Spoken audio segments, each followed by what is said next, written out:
So I'm biased because I'm a product guy at heart. But for me, my first intuitive is a good product market fit is getting some MVP of the product in the hands of the target segment. And one of the obvious things that people sometimes discount but is really true is most investors and VCs are pretty homogenous. So that's one of the reasons why like a Zulily that appeals to moms or products that are going after a female tween market often doesn't resonate the same way with the venture market. And so you see a lot of these venture guys that first thing they do when they get home is ask their niece to play with this product, right? I think getting the product, there's companies that are out like in this, I'm an investor in Postmates that's doing food delivery in the city and such. And there's always these debates in other companies in that category whether they should go to Palo Alto. And it's like, because if a VC gets hooked on the product, and then all of a sudden they're going to like it more. And if it's not the best thing for the business, but it's the best thing to get it close to VCs, it's always an interesting trade-off. I don't think there's a black or white answer there, but getting it more relevant to the people who are going to give you money is always a plus. I think that what we talked about earlier on this prototypes, it's a little tricky in some of the hardware devices because the MVP may actually not shine enough. And it may be so small you actually diminish what is the true value that you're bringing. And it can be very, but if you can get any kind of proxies for that, and proxy by analogy or proxy by, whether it's a vapor test, whether it's a paper mock-up, whether it's something you can put in the hands or early CAD mock-up or something in the hands of the target market.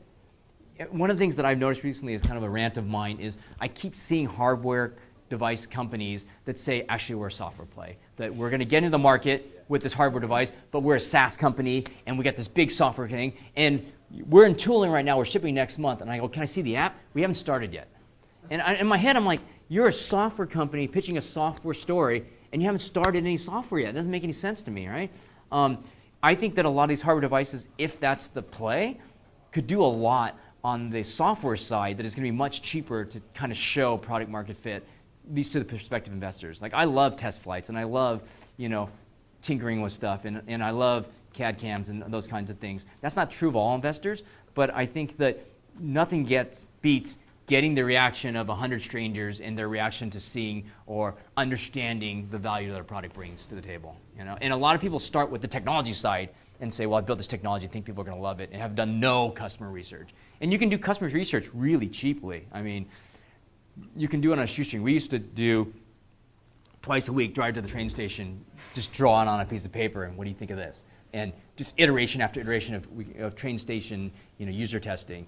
And with reams and reams and reams of paper, you could tell a story of, here are all the insights we learned along the way, and we haven't coded a single thing, and we haven't soldered a single thing. So I think that really understanding who that customer is and being really articulate about quality of thought of, let me tell you who Helen is. Helen lives in the Midwest. She's 26 miles away from South Dakota. She makes $72,000 a year, but actually one of her kids left home, which is why she actually has this burning reason.